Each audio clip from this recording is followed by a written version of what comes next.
Masih. Kita tanya dulu, Bu Irma merasa akan jadi duri dalam daging nggak? Ini yang saya selalu bilang, Rocky ini kadang-kadang sok tahu. Kenapa? Ini selalu sok tahu orang ini. Ini yang saya sering kadang-kadang Rocky ini saya selalu bilang sok tahunya begini. Gimana? Ya, apa? Emangnya yang saya maksud duri dalam daging itu Gerindra, kan belum tentu juga toh.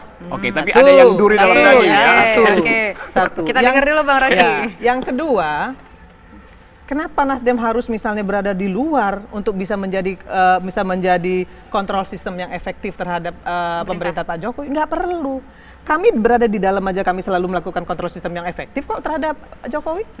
Itu yang kedua. Yang ketiga, mana mungkin sih kami ini setengah mati berdarah-darah mempertahankan mengawal kemenangan Jokowi kemudian kami tinggalkan? Cuman orang Sinting yang melakukan itu. Maka kami kawal Jokowi ini sampai dengan akhir. Bagaimana cara mengawalnya? Ya salah satunya seperti yang disampaikan Pak Fahri tadi. Kita harus memberdayakan kawan-kawan yang ada di dalam parlemen ini, ya, untuk bisa mereka menjadi wakil rakyat, bukan lagi kepanjang tanganan partai politik. Berat, betul, berat. Maka kemudian Nasdem juga ingin menjadi role model bagi semua partai-partai yang ada saat ini. Kita dapat poinnya mau jadi role model kok Bang. Saya mau tambah. Sebelum kita tambah dulu deh ke Bang Fahri. Gini Bang Rocky, supaya jangan juga ya gini ya.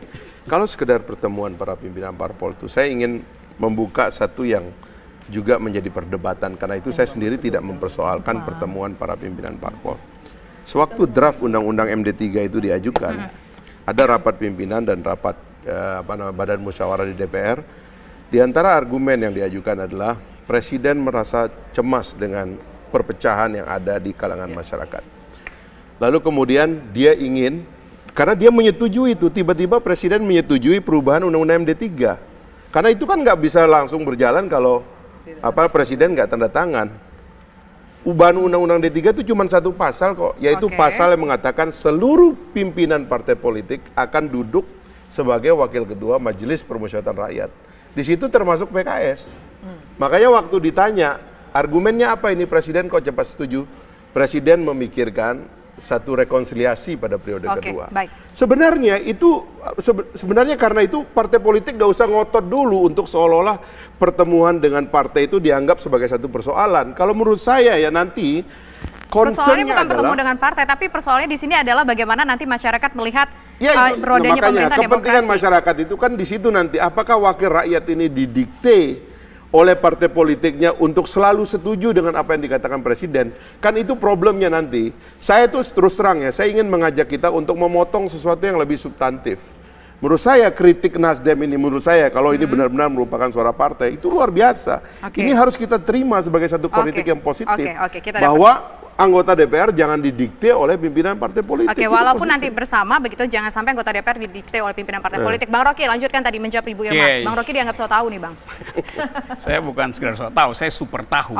Gimana tuh Bang? Dalam segala soal. Karena itu saya sebutkan tadi. Kan saya kritik Prabowo. Dan Prabowo mengerti kritik saya. Kemarin saya diundang ke acara Gerindra tuh, memberitahu itu. Jadi poin saya adalah, kalau misalnya dikatakan karena ada kekacauan di masyarakat, oleh karena itu Presiden mengambil inisiatif untuk merangkul semua pihak. Sekarang saya uji tuh, siapa penyebab kekacauan?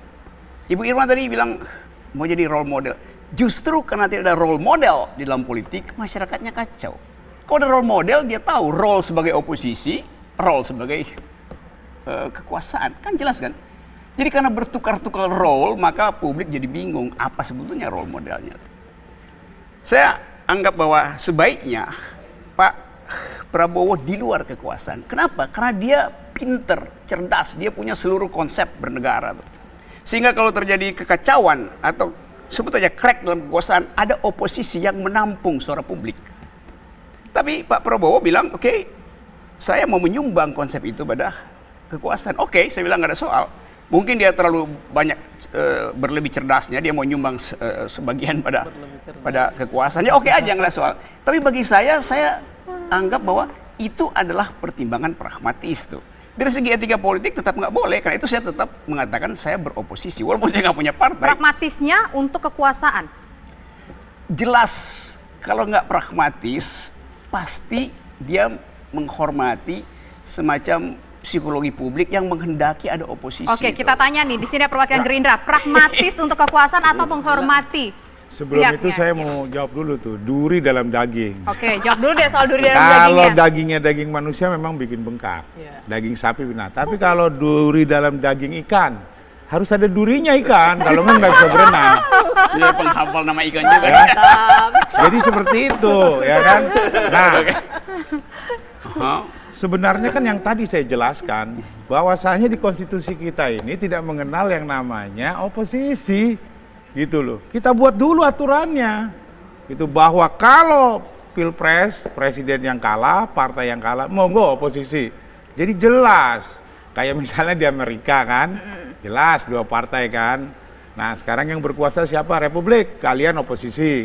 Lah kalau di sini nggak ada. Sama Amerika tuh nggak diatur dalam konstitusi itu oposisinya. Iya apapun, tapi Itu kan di culture sana ada politiknya. 2 kan, nggak mungkin mereka bersepakat rame-rame kan. Nah kalau di Indonesia kan jelas musyawarah dan mufakat, musyawarah dulu dan mufakat berdasarkan hikmat dan kebijaksanaan. Nah, Setelah kalah di MK, musyawarah dan mufakat gitu. loh iya dong, Oke. kalau untuk kepentingan bangsa yang lebih besar gitu kan. Ini yang penting yang kita garis bawahi adalah Jadi kita sebetulnya balik lagi berkoalisi. nih, ini tujuannya bersatu. Oke, kalau tidak setuju dengan konsep kata beroposisi, balik lagi.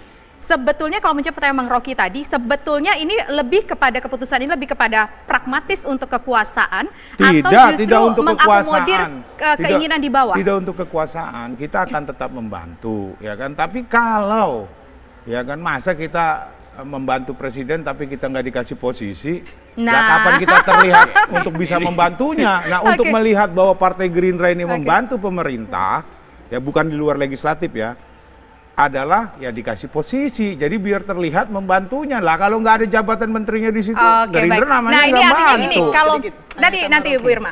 Jadi gini, dari Bang Arief gini, kalau membantu ya harus di dalam. Kalau nggak di dalam gimana caranya membantu? Nanti kita dengar suara dari Bang Rocky, dari Bang Fahri dan juga dari Bu Irma, tapi nanti sesaat lagi kami kembali.